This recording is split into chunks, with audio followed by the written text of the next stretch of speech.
പിന്നെ ഇവിടെ ഞാനൊരു വീട് പോലെ കണ്ടു, കുറേ ആൾക്കാർ ഒരുമിച്ച്. എനിക്ക് തോന്നുന്നു ഇവരൊക്കെ ചിലപ്പോൾ അനധികൃതമായിട്ടൊക്കെ താമസിക്കുന്നതാണോ, ആയിരിക്കാൻ സാധ്യതയുണ്ട്. എന്തായാലും അവരെന്നെ ഓടിക്കുമെന്ന് അറിയില്ല. ഇനിവേ ഞാനൊന്ന് പോയി നോക്കട്ടെ. ഇത് അവരുടെ കുക്കിംഗ് ആണ് കേട്ടോ. ലേഡീസ് ആയതുകൊണ്ട് എനിക്കൊരു പേടിയുണ്ട്. ഹായ് ദീദി. ഓ കുഴപ്പമൊന്നുമില്ല എൻ്റെ അമ്മേ.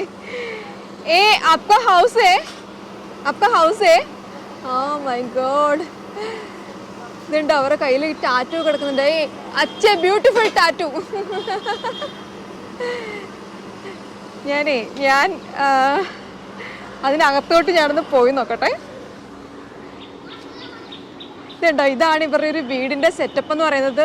ഈ മെയിൻ റോഡാണ് കേട്ടോ. ഈ മെയിൻ റോഡാണ്. ഇവിടെ എല്ലാം സ്ട്രീറ്റ് ഷോപ്പിംഗ് ഒക്കെയാണ്. അതേണ്ട പിള്ളേർ അവിടെ നിന്ന് ഫുട്ബോൾ കളിക്കുന്നുണ്ടോ. അപ്പം ഇതാണ് ഇവരുടെ ഈ എന്താ പറയുക, ഈ പോളിത്തീൻ ടാർപോളിൻ, ഇതിനകത്താണ് ഇവരുടെ വീടെന്ന് പറയുന്നത്. എന്തൊക്കെ ഡിഫറെൻ്റ് ആയിട്ടുള്ള കാഴ്ചകളാണ് എൻ്റെ അമ്മേ. ഏ അപ്കാ ബച്ചേ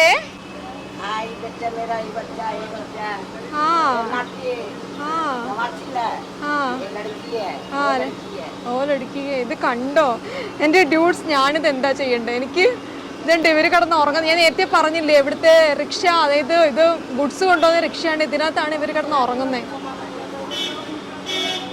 സി അവിടെ ഒരു lady and she is doing some work here.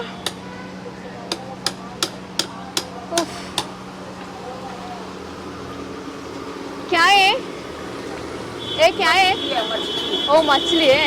വേണ്ട, മछली कुक ചെയ്യാണ്. ब्रेड. आपका नाम क्या है बेटी? आपका नाम क्या है? हाँ Natasha. Oh Natasha. Natasha, what a beautiful girl, also beautiful name. Okay. അപ്പോൾ ആക്ച്വലി ഞാൻ നിങ്ങളോടൊരു കാര്യം ചോദിക്കട്ടെ. Do you like Kolkata? Huh?